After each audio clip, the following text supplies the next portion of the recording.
just to have Jesus come by and call your name. Oh, I wish you Baptist folk wake up here. Look at. This lily was plucked up, no purpose it looked like. But all of a sudden, here comes some people up a hill. And the person that was in the midst of these people sound like bumblebees. All they doing is talking about their problems, talking about what's going to happen. Jesus found himself that way with his disciples. They were contemplating who was going to be the greatest. Y'all remember that? Jesus said, let he who is greatest, we're going to do it next time, Pastor. But anyway, I ain't got that kind of time. But anyway, God knew that in his eternal plan, Jesus Christ will be passing by.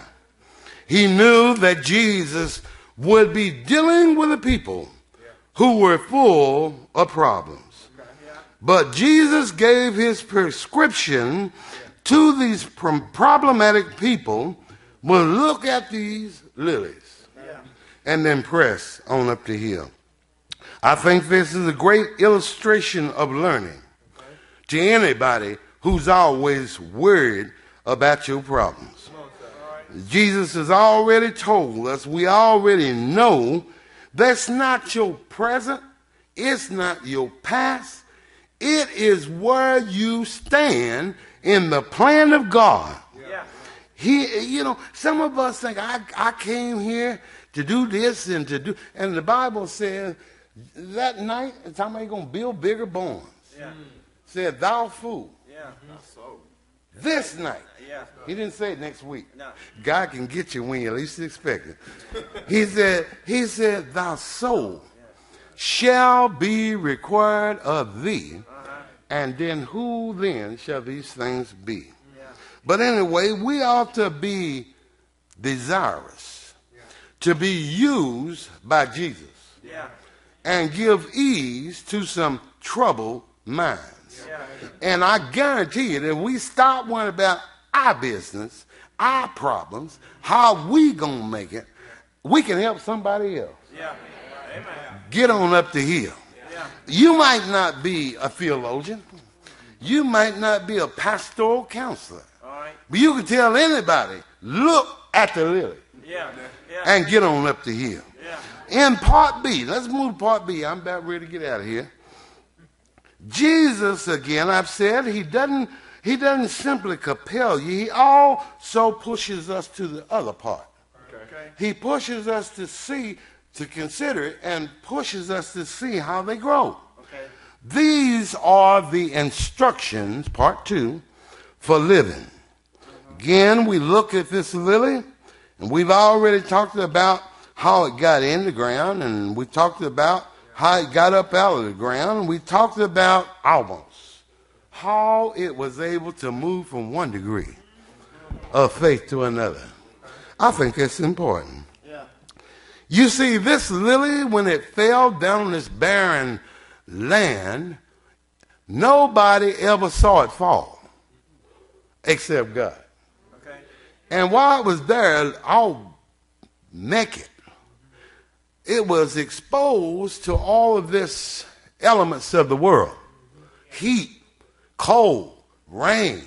But look here. What's so nice about this thing?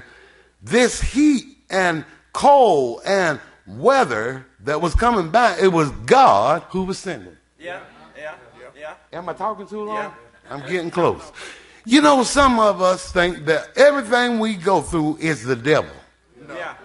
No, I think sometimes God sends a little trouble. And it's something about the trouble in your life that'll make you want to get on up the hill. Am I right about it? Yeah, well, look here. Jesus comes back and he's talking about these things. God, every now and then, God will send the rain from on high. And then after it rained and the storm clouds were passing over, God would send the sunshine. And then every now and then, when the seasons turn again, it get cold. And then it turned around again, here's fall. But look here, it went through enough seasons. Oh, come on, y'all. It went through enough seasons of rain, of snow, of all this. Next thing you know, you had a little sprout coming up out of the ground. It kept on growing. It didn't stop growing just because it went through the cycle of change. It kept growing until it got to somebody could look at it and see it's a lily. It wasn't a sprig. It wasn't something that when somebody looked at, they had to guess, what is that? I believe that if Jesus Christ has saved your life, everybody ought to be able to look at you and know what species of Christianity you belong to. I believe that every now and then somebody ought to look at you and say they have been with Jesus. Oh, come on. Warming up a little bit. Every now and then. It ought to be something about your walk. Somebody come on up here on the piano. I'm ready to quit. I can't do it all by myself. Come on up here. But I believe that every now and then somebody ought to be able to look at you and see, even though you've had some hard times. Somebody said, I won't complain. Let me, well, hold on. We got one more. Come on, guys. But anyway, here, God gave it what it needed. This was some good news for problematic people. Or whatever you and I need, I've already told you, God's got it. When it's time for our growth, God will give it. We are the sheep now. We ain't even got close to the flower, but we are the sheep of his pasture. And not only that, we ought to look like him. Oh, got quiet in here, didn't it? There ought to be something about us that's the amigo dei. And I'm going to translate that. God, there's something about us that ought to represent God. There's something in our character, something in our conscience. Oh, come on, let's heat it up in here. There's something on the inside. We might look different on the outside, but there's something on the inside. It helps me to look at the lily and then get on up the hill. Slow it down. Let's go. One more, and we out of here. Is that all right? You see, I want to tell you something. I believe he's called us out of darkness into marvelous light. I believe not only should we recognize the light, but we ought to walk in the light.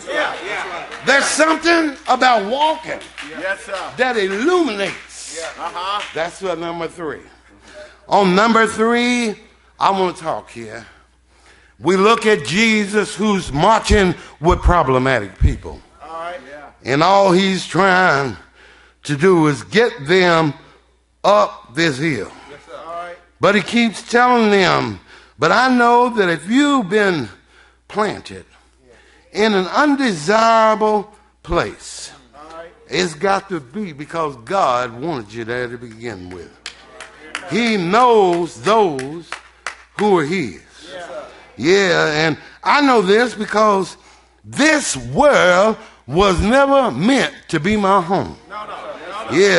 Some days there's sunshine. Some days there's rain. But because he lives. Y'all didn't hear that one, did you? I said because he lives. Our Father who sits on high